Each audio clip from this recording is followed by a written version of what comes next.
Friends, क्या हमारा चंद्रयान 3 हार जाएगा? हमारी चंद्रयान कभी हार ही नहीं सकता है। रशिया की लूना 25 के साथ चंद्रयान 3 को जोड़कर जो रेस चलाया जा रहा है वो रेस कभी शुरू हुआ ही नहीं। रशिया की मिशन लॉन्च होना था अक्टूबर 2021 में। यूरोपियन स्पेस एजेंसी भी ये मिशन के साथ जुड़ा हुआ था। और जब यूक्रेन के साथ रशिया का विवाद शुरू हुआ तो यूरोपियन स्पेस एजेंसी ये मिशन से अलग हो जाता है, तो रशिया को ये मिशन पोस्टपोन करना पड़ा।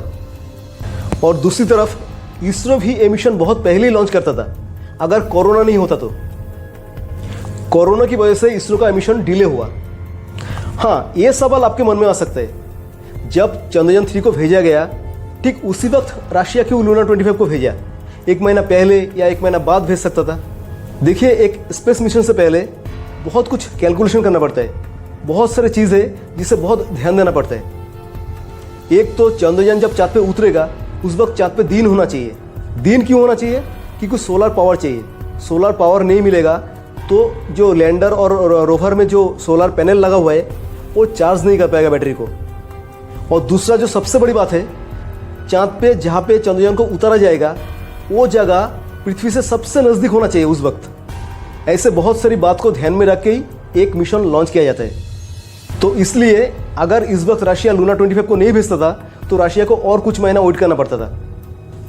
देखिए, मुझे मेरा देश से बहुत प्यार है और देश की हर एक तरक्की से मुझे बहुत गर्व महसूस होता है, लेकिन जो सच्चाई है मैं उसे एक्सेप्ट करता हूँ। रशिया के साथ कंपटीशन की स्थिति में हम अभी तक नहीं आया। रशिया स्पेस का सबसे पुराना खिलाड़ी।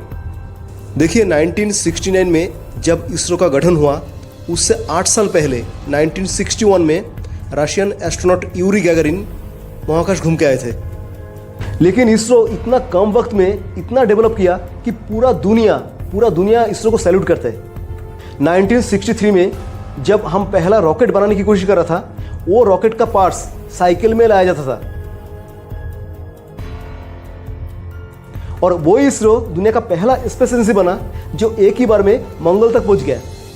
और सबसे बड़ी बात, जितना कम पैसा में इसरो एक स्पेस मिशन कंप्लीट करता है, दूसरा कोई स्पेस एजेंसी ये बात सोच ही नहीं सकता है। आपके मन में ये सवाल भी आए होंगे कि रशिया 11 दिन में चाँद तक पहुंच रहे हैं और इंडिया को 40 डेज क्यों लग रहे हैं?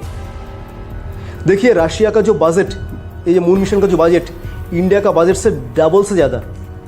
अगर जल्दी पहुँचना है तो बड़ा रॉकेट चाहिए, और बड़ा रॉकेट मतलब ज़्यादा फ्यूल, और ज़्यादा फ्यूल मतलब ज़्यादा कॉस्ट। मैं तो हमेशा कहता हूँ, हमारा इसरो का साइंटिस्ट फ्यूल कम और ब्रेन का इस्तेमाल ज़्यादा करता है।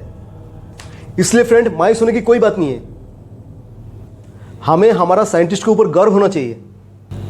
जो कारनामा इसरो का साइंटिस्ट करके दिखाता है दुनिया में और कोई कर ही नहीं सकता है। और आज इसलिए दुनिया का हर एक बड़े देश का स्पेस एजेंसी, चाहे अमेरिका हो, अमेरिका की नासा, जापान, रशिया, सब इसरो के साथ काम करना चाहते हैं। तो फ्रेंड, एक लाइक तो हमारा साइंटिस्ट के लिए बनता है।